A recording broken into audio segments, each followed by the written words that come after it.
არაერთხელ მინახავს, რომ ამერიკაში მოქმედი კანონი, ეგრეთ წოდებული ფარა, აღმოჩენილა წყარო იმისა, რასაც რომ ამტკიცებდით ხოლმე, ნაცმოძრაობასთან დაკავშირებით, სააკაშვილის ოჯახის წევრებთან დაკავშირებით, უცხოურ ძალებთან დაკავშირებით, რომლებიც ფულს ოფიციალურადაც იხდიან ლობისტური კომპანიებისთვის, რომლებიც მე რა თქმა უნდა აქვეყნებენ ამას ფარაში და შესაბამისად ქართული ხალხი მხოლოდ ამერიკაში მოქმედი ფარას წყალობით გებულობს, რომ იმ ლობისტურ კომპანიას, რომელსაც ნაცმოძრაობა თანხას ურიცხავს და ასევე ჯონ უილსონი ურიცხავს თანხას, იბრძვის საქართველოს სახელმწიფოს წინააღმდეგ.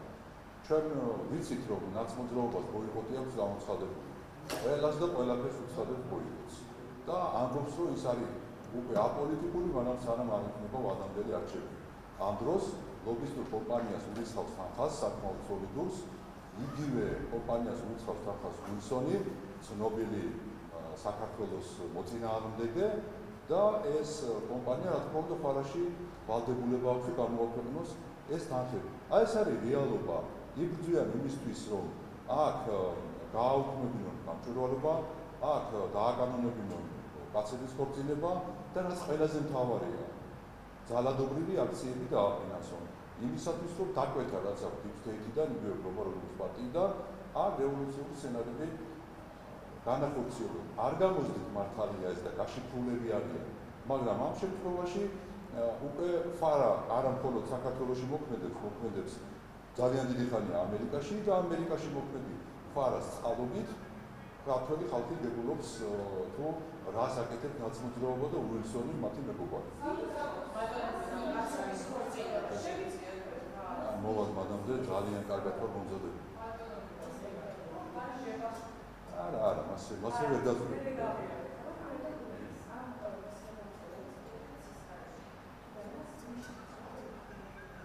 ნუ ახლა პეტრეცის კარშვილი იქნებოდა ხელისმომწერი თუ ნებისმიერი სხვა, ამას არსებითი მნიშვნელობა არ აქვს. როგორც ჩანს თანამდებობა აქვს ისეთი ნაცმოძრაობის სახით მოაწოდოს ხელი იმას, რომ გადარიცხეს თანხა იმისათვის ლობისტურ კომპანიაში, რომ ამ ლობისტურმა კომპანიამ ანტი-ქართული, ანტი-საქართველოსეული პოლიტიკა აწარმოოს დანარჩენ მსოფლიოში და დააფინანსოს, რა თქმა უნდა, აქ რადიკალური პროცესები. და ეს იშიფრება ზუსტად მორიგ ჯერზე ამერიკაში მოქმედი ფარას წყალობით და ანალოგიური ფარას მოქმედებას და მის შეჩერებას მოითხოვენ უცხოური ძალები, რაც თურმე კარგია ამერიკაში, ის რატომღაც ცუდია საქართველოში.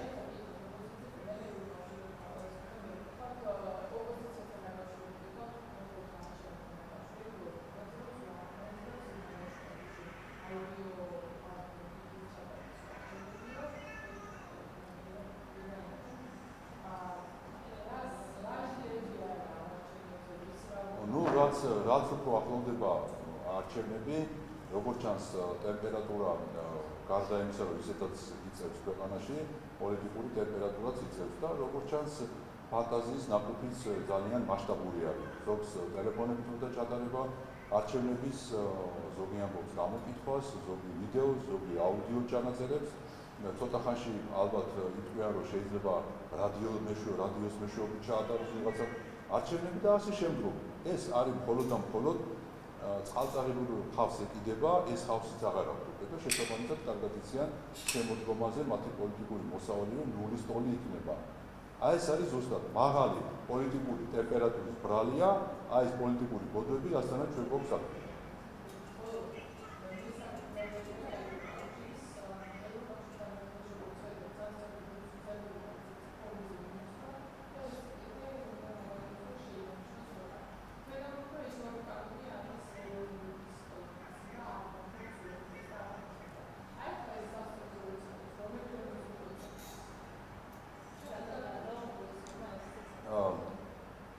ჩვენ არაერთხელ გვიგვამს, რომ ვიზა ლიბერალიზაცია ქართველმა ხალხმა და საქართველოს სახელმწიფომ მიიღო დამსახურებულად და მიიღო იმიტომ, რომ ევროპული ღირებულებების მქონე იყო, დემოკრატიული ინსტიტუტები იყო, ყველა ეს კრიტერიუმები, რაც არსებობდა, დააკმაყოფილა ქვეყანა და მიიღო ქვეყანამ ვიზა ლიბერალიზაცია. არსად არ ეწერა იქ, რომ თუ გამჭვირვალობის კანონს მიიღებს ქვეყანა და ან თუ არასრულ ცოდნებს დაიცავს და ტრადიციებს დაიცავს, ამ შემთხვევაში შეუჩერდება, არ დღეს არ წერია მსგავსი რა, არსად არც ერთ ნორმატიულ აქტში ევროკავშირის. ახლა რაც შეეხება პოლიტიკურ საკითხს აი ამ ეგრეთ წოდებული შანტაჟის.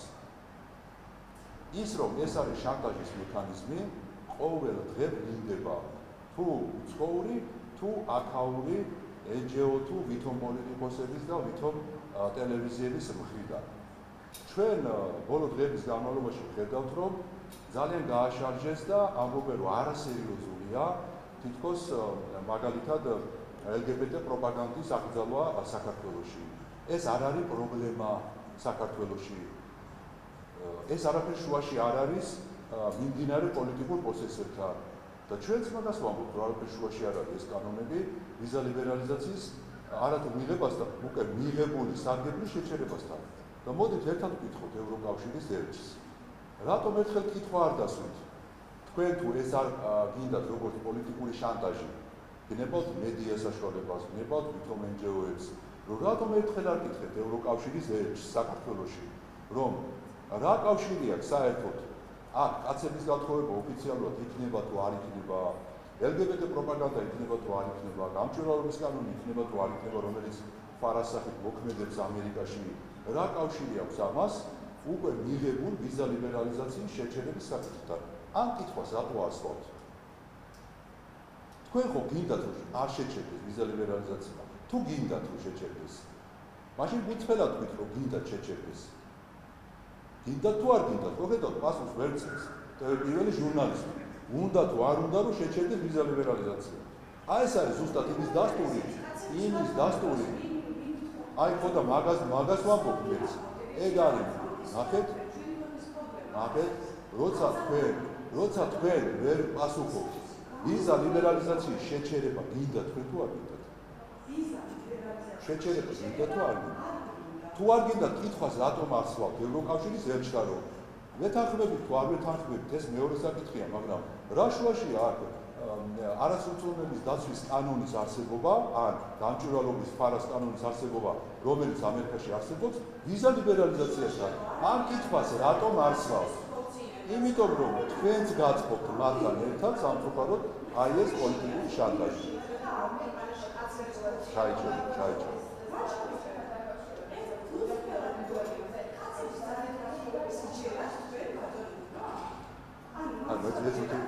ეს ძალაზე არ არის საუბარი.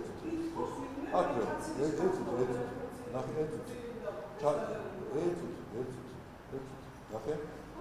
საკითხი დგას ვიზა ლიბერალიზაციის შეჩერება არ შეჩერებას. ხო ამაზე დღის წესრიგში დაარქმევს, ხო? ხო დგას. ეხლა ერთი წუთი გამოცადე, კაცო, ერთი წუთი გამოცადე მომხდები ლოგიკაში მომხდები. ვიზა ლიბერალიზაციის შეჩერების საკითხი, ნახე, ვიზა ლიბერალიზაციის შეჩერება. აი, მაშინ შემდეგ. არ მისმენს რა გავაკეთე. გიპასუხე.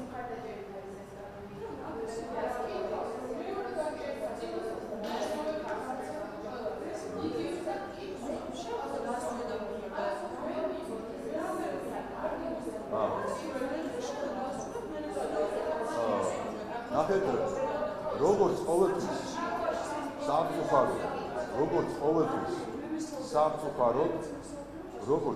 სამწუხაროდ ევროკავშირის დღევანდელი ბიუროკრატიის უმრავლესობა ცდება, როდესაც ქართულ მენტალიტეტს არასწორად აფასებს. ქართულ ღირებულებას, მათ შორის ევროპულ ღირებულებას არასწორად აფასებს. როდესაც ქართველ კაცს ეუბნები, რომ შენ რაც დამსახურებულად მიიღე 2017 წელს თვალსები ვიზა ლიბერალიზაცია და იქ კრიტერიუმები დააკმაყოფილე. და დღეს ეხლა შანტაჟით გეუბნები, რომ შენ თუ ოფიციალურად შენ ქვეყანაში გეი აღლუმებს არ მოაწყობ. კაცების ქორწინებას არ დააკანონები. გაუჭირვალედ არ დათანხმდები რევოლუციების დაფინანსებას, მაშინ უვიზო რეჟიმი შეგიჩერე. ამას ნებისმიერი საქართველოს მოქალაქე მიუხედავად პოლიტიკური გემოვნებისა მიიღებს შეურაცხყოფა. რა თქმა უნდა, ეროვნული ღირებულება ყველაფერზე მაღლადას. ეს თავად ამერიკის დღევანდელმა პრეზიდენტმა და სახელმწიფო დივანმა მოგვიწოდა ყველა ეროვნების ადამიანებს. ამოიღეთ 4-5 თვის წინანდელი გამოსვლები. მარკო რუბიომ პირდაპირ მოგვიწოდა ყველა ეროვნების წარმომადგენლებს, რომ თქვენი ეროვნული ინტერესები პირველ ადგილზე წამოწიეთ. და ყველა ქვეყნის ასეც უნდა იყოს მოწოდება, რა თქმა უნდა ამას. ჩვენ 3000 წელზე მეტია ასე ვართ, რომ ეროვნული ინტერესები დგას ყველაფერზე მაღლა. აი აქ ეშლება deep state და აქ ეშლება დღევანდელ ბიუროკრატიას ევროკავშირში, რომ ქართველ ადამიანს თუ ეუბნები, რომ შენი ღირებულებები განულებული იქნება და მხოლოდ მაშინ მოგცემ ვიზა ლიბერალიზაციას, რატო უნდა იმ ადამიანს ვიზა ლიბერალიზაცია არ სადმე წასვლა, თუ ქართველობა აღარ ექნება. და ქართველობა როგორ არ ექნება? აი იმით არ ექნება, რომ ბაღში და სკოლაში რომ ბავშვებს ასწავლიან და პირველი ხელს უწყობს ამას, რომ იქ მიიყვანონ არატრადიციული ორიენტაციის მქონე ადამიანები, საჯარო. აი ეს არის ყველაზე უბედურება და ამაზე ქართული ხალხი, რა თქმა უნდა, უკან არ დაიხევს. მოვა. აბა შენაძრობები.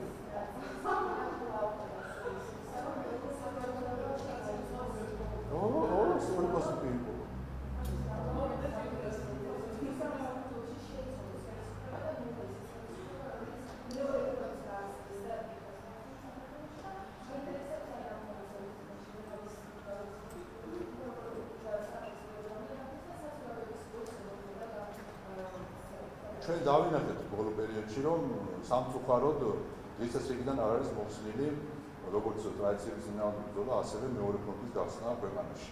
სამწუხაროდ ეს ასეთ იქნება, მანამ სანამ უკრაინაში მშვიდობა არ დამყარდება და ეს ომი არ შეწყდება.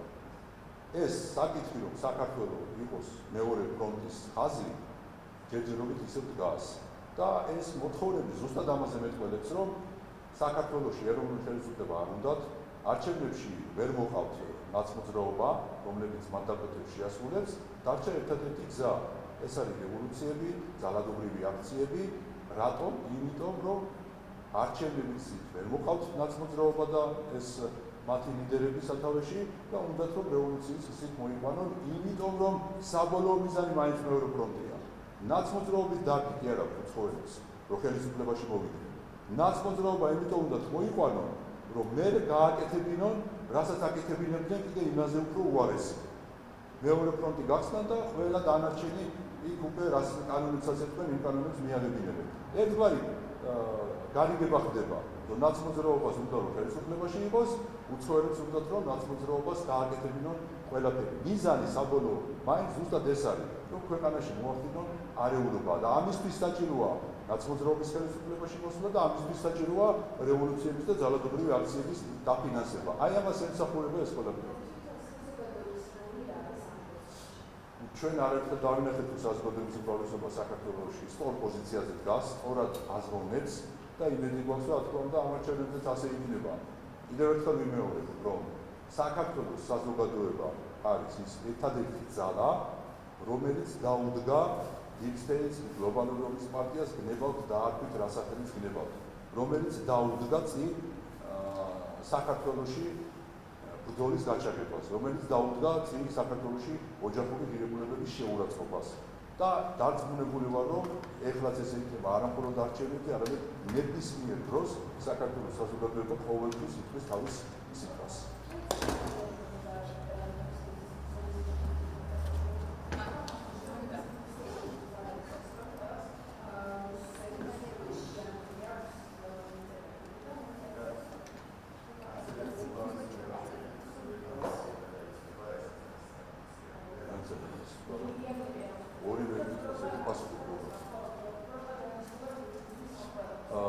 შორის უნდა ითქვას, რომ რუსეთის ფედერაციას გადაჭარბებულად აფასებენ, ეს არის რუსეთი და ეს არის გლობალური ომის პარტია.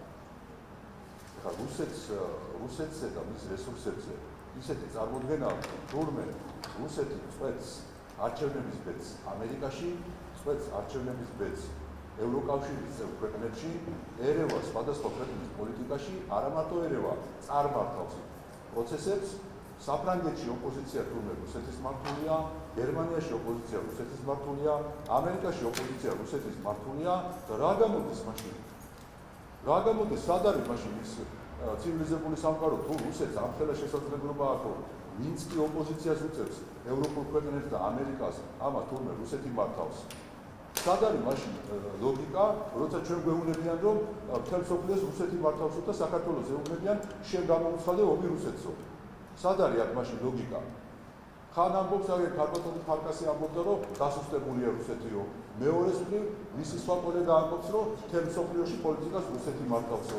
აი ეს არის ზუსტად სინამდვილეში ხდება ის, რომ ვითომ იარლიკის მიწებებით უნდათ, რომ ადამიანები რაღაცნაირად დაამონონ და ისე ააზრონონ, როგორც თვითონ უნდათ, მაგრამ რეალურად ყველამ კარგად ვიცით, რომ ვინც კი ეროვნულ ინტერესებს წამოწევს, ის არის თუნდე რუსეთული. აღარ არის ეს მეთოდი, გაიწვით ეს მეთოდი სოფლიოში, არა მარტო საქართველოში, ასე რომ ჯობია სხვა რამე მოიწვიოთ მეგობრებო.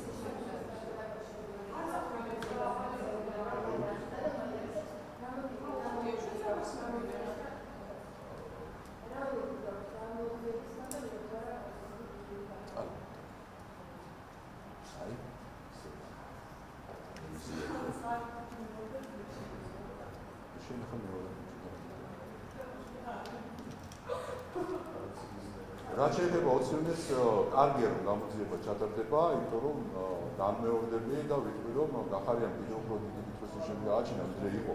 იმიტომ რომ ამბობდა რომ ის იყო პასუხისმგებელი თავდაპირველად და ახლა ამბობს რომ ის არ არის პასუხისმგებელი თავდაპირველად. აი ბრძანებებზე რაც გაიცა გასულასთან დაკავშირებით. ამიტომ კარგია რომ გამოძიება ჩატარდება და საზოგადოება კიდევ ერთხელ ნახავს რა როლი ქონდა გახარიას ამასთან დაკავშირებით. და სხვა შორის საინტერესო ისიც არის, ჭყალებში საინტერესო ოპოზიცია დღეს აღარ ამბობს იმას, რომ 20 ივნისი გამოსაძიებელია და რომ გახარიას მეთოდი არსებობს და ასე შემდეგ. აღარ ამბობს, იმიტომ რომ ეხლა არიან ერთ deep state-ში მოქცეულები ყველა მათ შორის გახარ.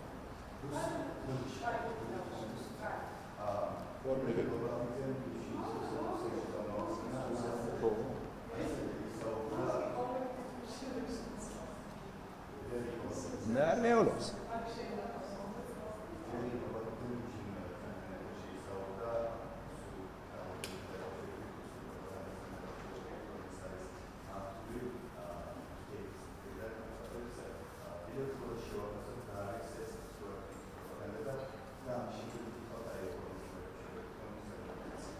რა თქმა უნდა პროპაგანდაა რუსეთთან დაკავშირებული ისინი იარლიკის მიწება რომ ადამიანის სიმართლეს ამბობს და რუსეთიდან იმართები ეროვნულ ინტერესებს იცავს და რუსეთული ხარ ეს არის რა თქმა უნდა ჩვეულებრივი პროპაგანდა რომელიც მიმეორება აღარ ჭრის გაცდა ძალიან გაცდა და პირიქით მოქმედებს მეცაც გეტყვით ვითომ უნდა რომ რუსეთის საწინააღმდეგო პროპაგანდა აწარმოებდა აი ამ ყველაფრით სასარგებლო პროპაგანდას აწარმოებდა მიმეორებ ახლა ის პრემიერ-მინისტრმა თქვა და არაერთხელ გამიმეორებ ამას ყოველთვის რომ ისეთი ნარატივი ვიყავთ რომ რუსეთი მართავს ნახევარ მსოფლიოზე მეც ყველგან პოლიტიკურ პროცესებს ამერიკიდან დაწყებული ევროპით დამთავრებული და მაშინ აბა რა გამოდის რუსეთი თუ შესუსტებულია და რუსეთი თუ არაფერს თავი არ აქვს და ჩვენ გვეუბნებიან საქართველოს სამხედრო კონფლიქტში შედი რუსეთთან დასუსტებულიაო მეორეს მხრივ ამბობენ რომ ნახევარ მსოფლიოზე რადგან თავის კანდიდატები გაყავდა რანაირად არის ეს ლოგიკაში ერთმანეთთან ამით ჩანს ზუსტად რომ ეს არის თავიდან ბოლომდე პროპაგანდა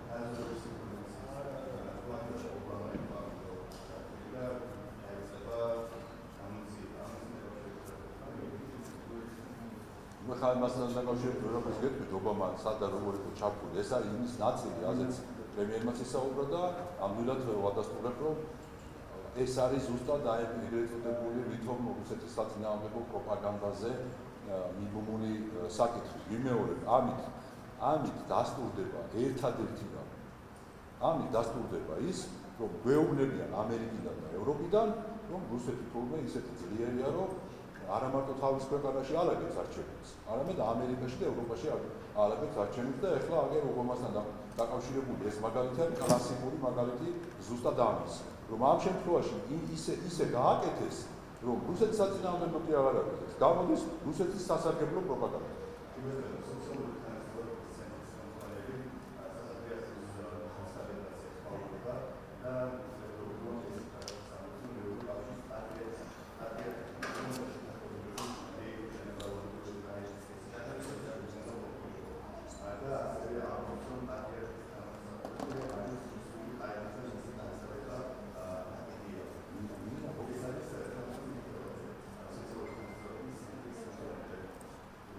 თავთან მიქელაძეს ამ ბოდვებზე მე ძალიან პრობლემას გამაკეთებდი.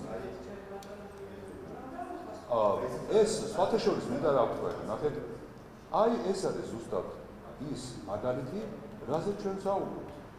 როცა ვესაუბრებით აბა ვინ გთხოვთ, ძალადობაზე იმაზე კი არა საუბარო, ვინ დაიჭერს ადამიანს და ძალით მიიყვანს და კაცზე დააქორწინებს. პროპაგანდა აკეთებს ყველაფერს. ბაღებში და სკოლებში და აი ესეთ საჯარო სივრცეში რომ იმას იტყვი, რომ აუცილებელია რომ იქ გეი აღნიშნული მიიღოს საზოგადოება მონაწილეობა და კაცების ქორწინება ოფიციალურად უნდა იყოს და ბავშვს უნდა შეეძლოს, ბიჭი უნდა თუ გოგო უნდა რო იყოს. აი ეს ადამიანი რომ გამოდის საჯარო სივრცეში ამას საუბრობს. აი ეს არის ზუსტად ერთ-ერთი მაგალითი. და თან იტყუება იმას, რომ ამას თურმე საპატრიარქოსთან ყოფილი რაღაც მოლაპარაკებები და ასე შემდეგ და ასე შემდეგ. ამის რაღაცა ბოდვებს რომ მოისმენ. აი ეს არის ზუსტად კლასიკური მაგალითი იმის, რაზეც ჩვენ საუბრობთ და აი ესეთი არასწორი, არაქართული, ანტისახელმწიფოებრივი განცხადებებისგან უნდა დავიცვათ ამ კანონით ზუსტად არასრულწლოვანები და არა მარტო არასრულწლოვანები.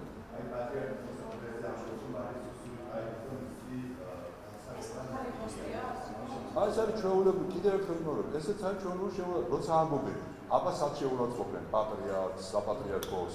აგერ გადაეცით, ჩემი პროჯექტა ტელევიზიაზე დაუჭერეთ, გადაეცით ეს იმ ადამიანებს, ვისაც არ ჯერა საპატრიარქოს ებრძვიან და მე დაიჯერებენ.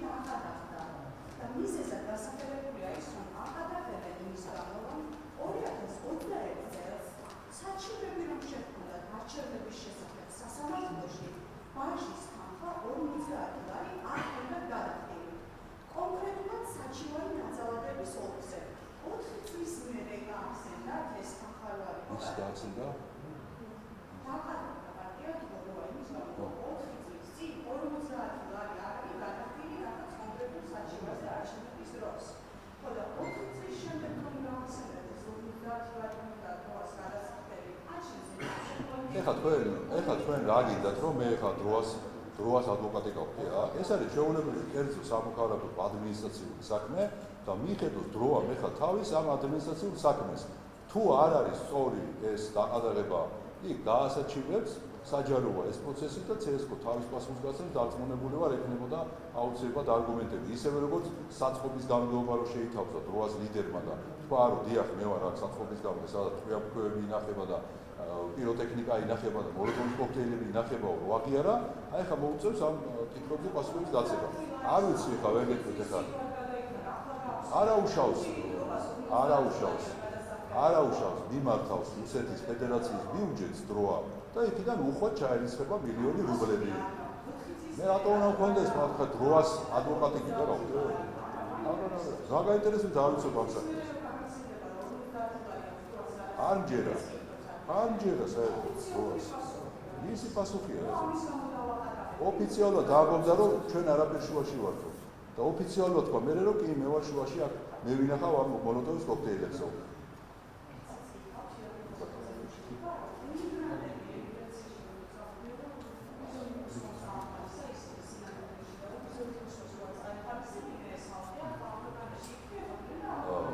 უბიზო მიმოსვლასთან დაკავშირებით ერთი წუთი.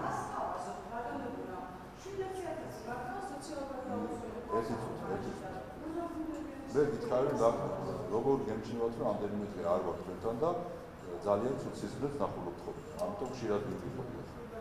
ეხლა უბიზო მიმოსვლას რაც შეეხება კიდევ ერთხელ გავიმეორებ. თქვენ რატომ არ სწორ კითხვას ევროკავშირის ელჩის მიმართ და მე მაქვს მორიგი კითხვა რომელზეც ასე თავხედურად არ პასუხობს ხოლმე სამწუხაროდ ევროკავშირის ელჩი. ხალხის მიერ არჩეულ დეპუტატის კითხვებს არ პასუხობს და ესეც არის ძალიან ცუდი ნიშანი. ევროკავშირის ელჩს აქვს პასუხები გასაცემი ქართული ხალხის შეკითხვებზე და იმედი მაქვს რომ თქვენ შეუერთდებით ამ შეკითხვას რომ საქართველოს და ქართული ხალხის სარგებელი იყო ვიზა ლიბერალიზაციის მიღება დამსახურებულად არ მიუღია ვიზა ლიბერალიზაცია. რა კრიტერიუმები დაარღვია ქვეყანამ ან ქართულმა ხალხმა რომ ეხლა უნდა თუ დღის წესრიგში გააყენონ ვიზა ლიბერალიზაციის შეჩერების საკითხები. რადგან თქვენი მხრიდან ეს კითხვები არ არის დასმული, რა თქმა უნდა ეს არის მორიგი მტკიცებულება იმის, რომ თქვენ უცხოურ ძალებთან ერთად გსურთ, რომ აქ როგორმე ქართველ ხალხს კონდეს ზიანი, იმიტომ რომ მე როგორმე ქუჩაში გამოიყვანოთ. სხვანაირად პოლიტიკური მხარდაჭერა არ აქვს ნაციონალურ მოძრაობას. ეს არის ვიზა ლიბერალიზაცია. კითხვა არის კიდევ?